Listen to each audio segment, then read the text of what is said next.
So the next speaker is Isabella Cama from the University of Genoa, and he will talk about quantitative imaging and radiomics, assessment of radiomics feature reliability in medical imaging. So please, Isabella, the stage is yours.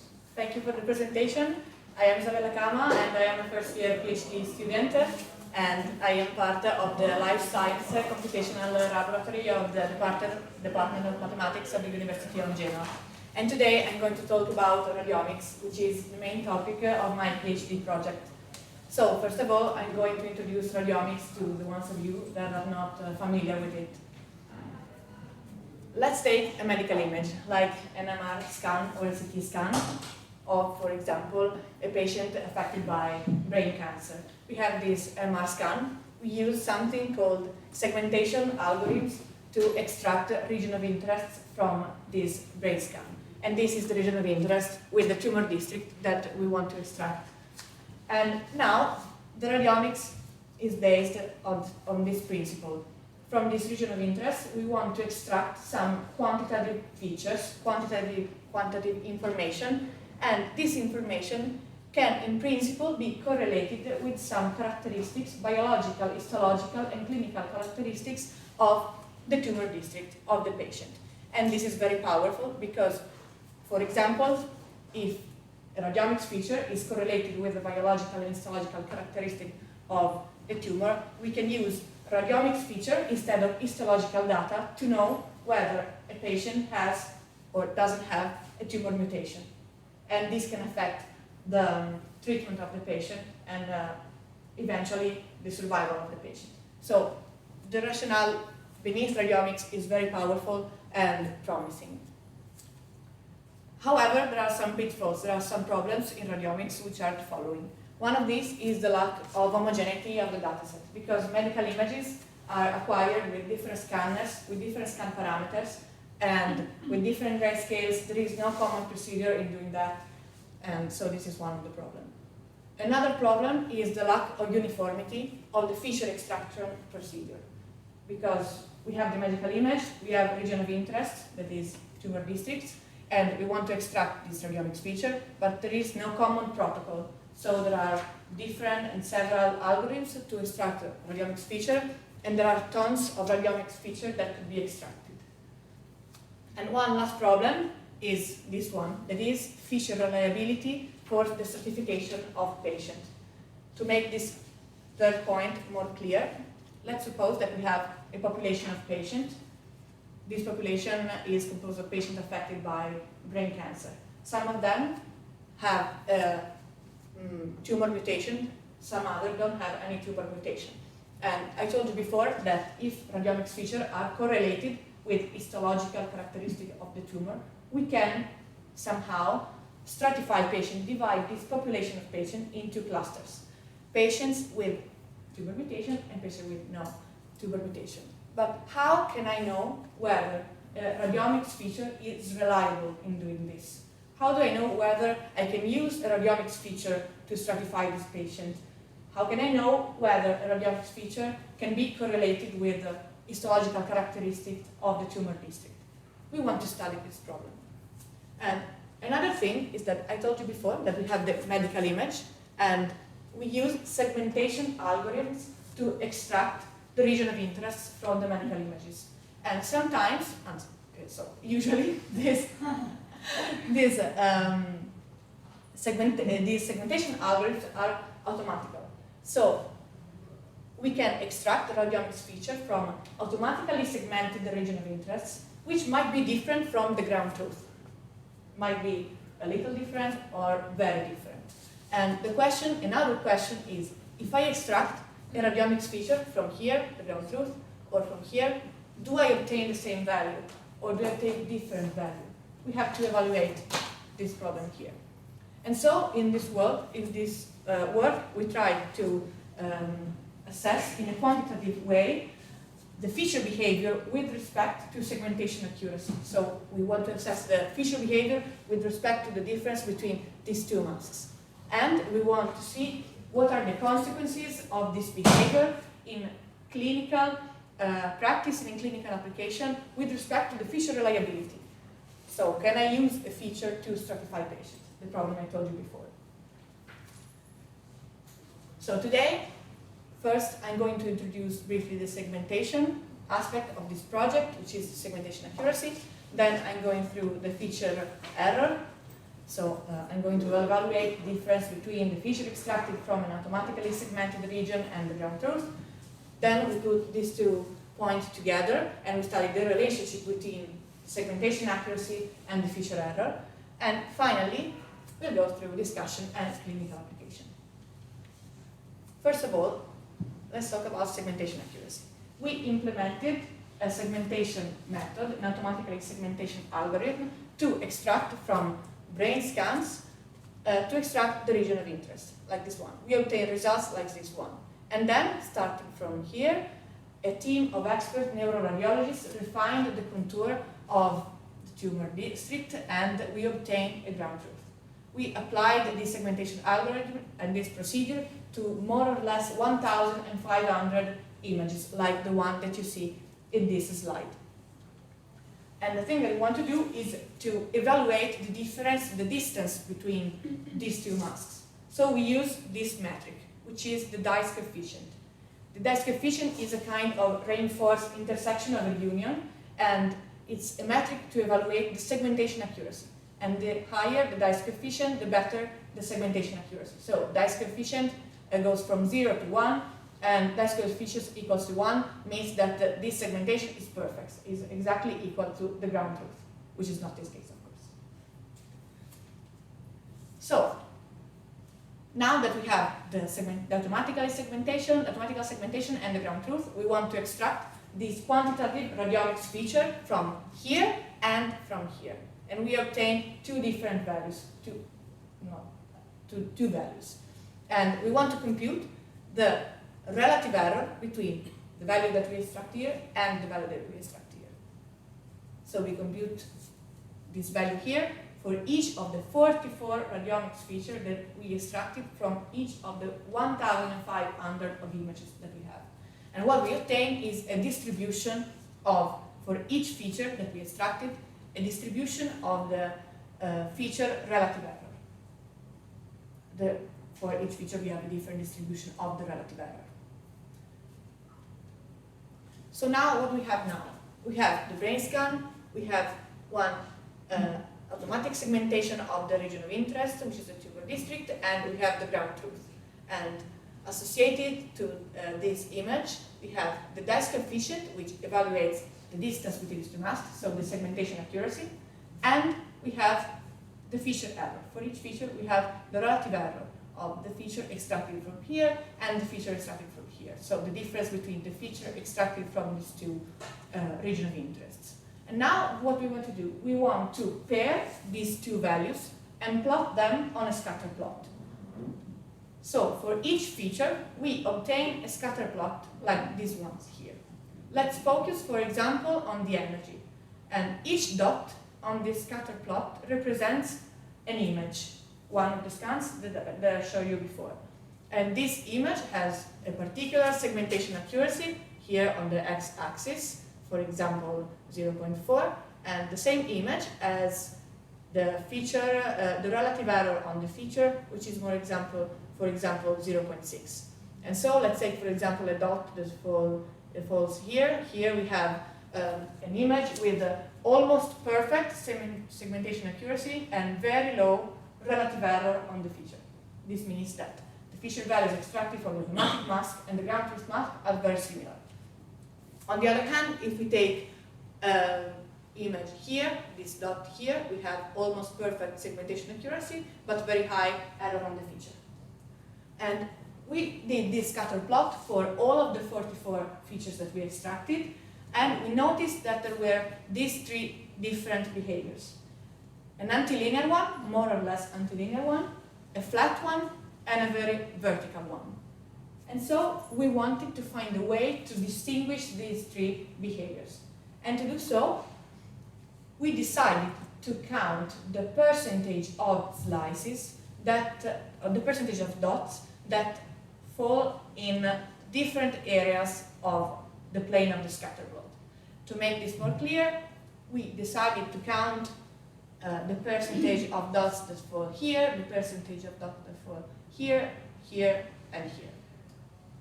So let's take, for example, the feature energy. We want to count first the percentage of images that fall here, then in this area, in this flat region here, and in this vertical part here. How do we do this? For each feature, we built an histogram with each bin of the histogram containing the percentage of dots that fall in the corresponding region of the plane of the scatter plot.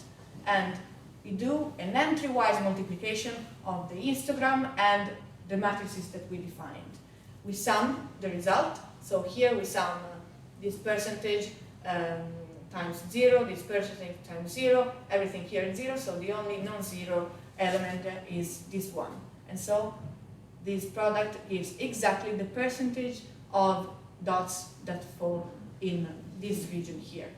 The same principle applies for all the other matrices that we define, the diagonal one, the flat one, and the vertical one. These are the formulas. So we do entry-wise multiplication, and then we sum, and we obtain the index that we want. So for each of the features that we extracted, we obtain 4 different indices. So we assign 4 different scores to each feature according to the behavior that the feature has with respect to segmentation accuracy. And we obtain these different indices here. And now I don't want you to focus on the numbers in the tables, neither on the names of the features, but on the colors of the table. So for example, let's take this column here, the instability column. The orange column represents the feature that have a very high instability, so the vertical ones, the ones that have a vertical behavior. Then we can focus on this yellow column here of robustness, and this feature are the ones that have a very flat behavior, the one that I showed you before. And finally, this bright green feature here are the ones with a very antilinear behavior, a diagonal behavior on the scatter plot.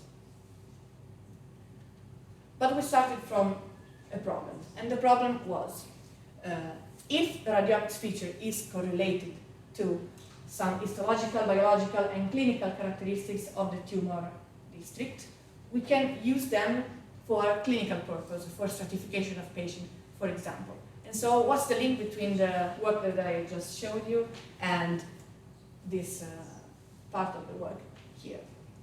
How do we know whether a radiomics feature, whether we can use a radiomics feature in clinical application? And now, having seen all the stuff that I showed you just before, the question can become this one. Which type of feature can be used in clinical application? A diagonal one, a vertical one, or a flat one? For example, now let's take our population of patients, the one I told you before, mutation yes, mutation no, and we want to somehow understand whether a radiomics feature can predict if a patient has or doesn't a mutation. If a feature is highly unstable, which means that this feature has a very vertical behavior, this feature must not be considered reliable. Why? Because if we extract a radiomics feature from this mask here or this mask here in a clinical application, the value of the feature in a highly unstable feature, the value of the feature might differ a lot. So the value that we extract might be completely random, and this is not reliable for a clinical application. So we should discard this kind of feature, the unstable one, the ones that have a vertical behavior. On the other hand, if we take features with flat behavior, these features are not reliable because if I extract the feature value here or I extract the feature value here, since the feature has a very flat behavior, we obtain almost the same value. So this means that the feature is not dependent on the tumor district because I extract a feature from here or from here, I obtain the same value, but this is not a tumor. There is something else here. So the feature is not characteristic of the tumor itself. And so we must discard this feature as well. And finally, if we use a feature which has a diagonal and antilinear behavior, there is hope that this feature is related to the tumor histological characteristics, because if the segmentation accuracy is very high, we have very similar behavior of the feature, we have very similar values of the feature extracted here and extracted here. While if the segmentation changes, the segmentation error can rise. But this is not the case, because for clinical purposes, of course, we are going to use something like this. We are never going to use bad segmentation like these ones. And so now we are still working on this project, and these are somehow things that have to be evaluated and assessed with other clinical work. But the idea is this one, that if you have a bunch of features, for example, 100 of features, we can discard some and use some others for a clinical work. So if you want to know more about the clinical application of this work, you can wait for my colleague Valentina Candiani, that is going to talk a few people after me, and that's it. So thank you for your attention.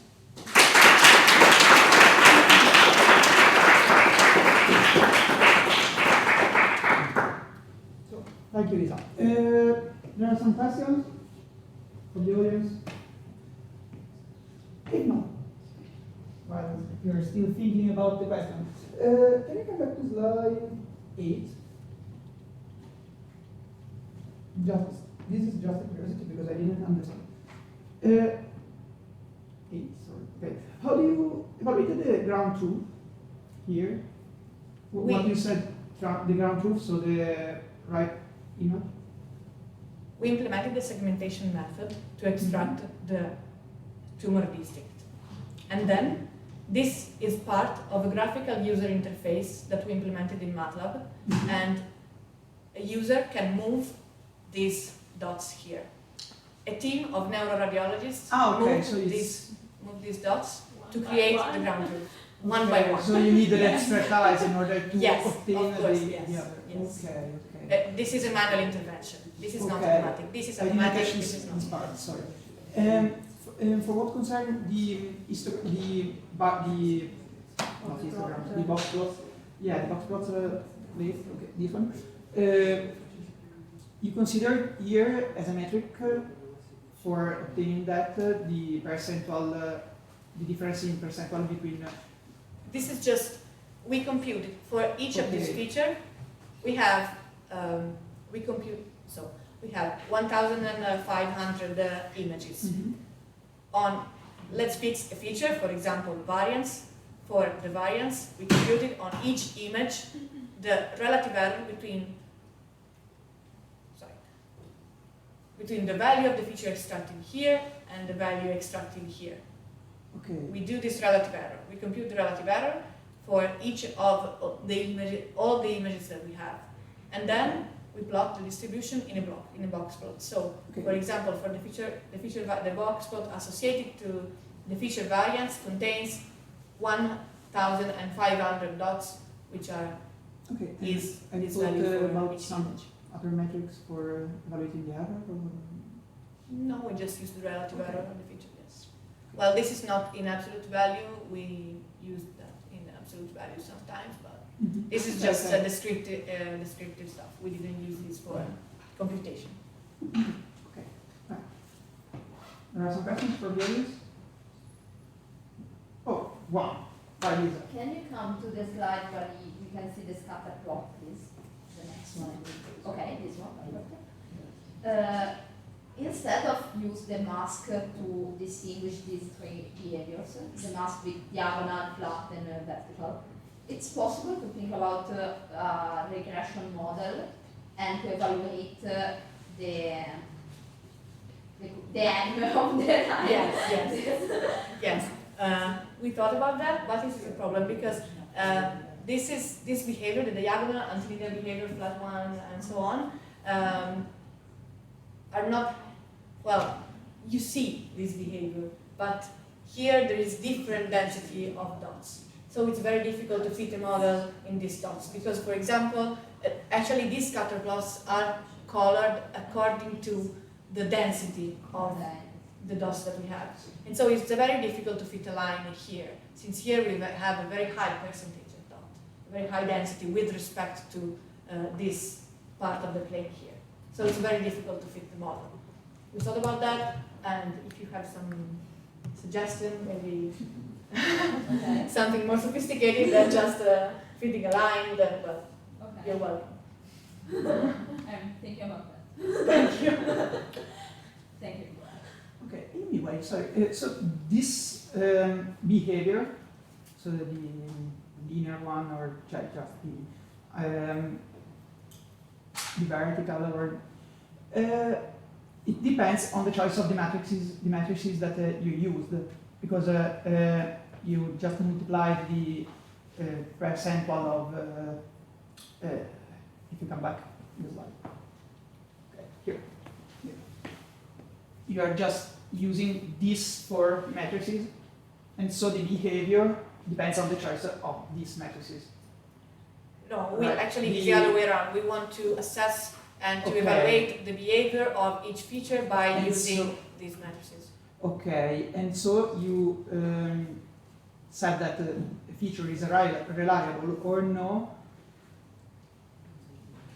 considering. It's really difficult actually. There are very, no, okay, so, I'm sorry. it's a kind of puzzle. So the thing is that the feature is reliable if has this behavior, because if I have a very high segmentation accuracy, the feature error remains low. Okay. While if I have a very high segmentation accuracy, but the feature error is like near to 1, this feature is extremely unstable. So this can be considered reliable. On the other hand, if the everything feature is flat, you cannot understand anything. and if anything is flat, this might seem a good property of the feature, but it is not. Because if we have a very low description, which means that we can take the ground truth, and for example, something that has nothing to do with the ground truth is much bigger than the ground truth, we extract the same value of the radiomics feature. And so this means that the radiomics feature is meaningless for the purpose of understanding whether a patient has or doesn't a tumor mutation. Okay, thank you. So thank you again, Isa, and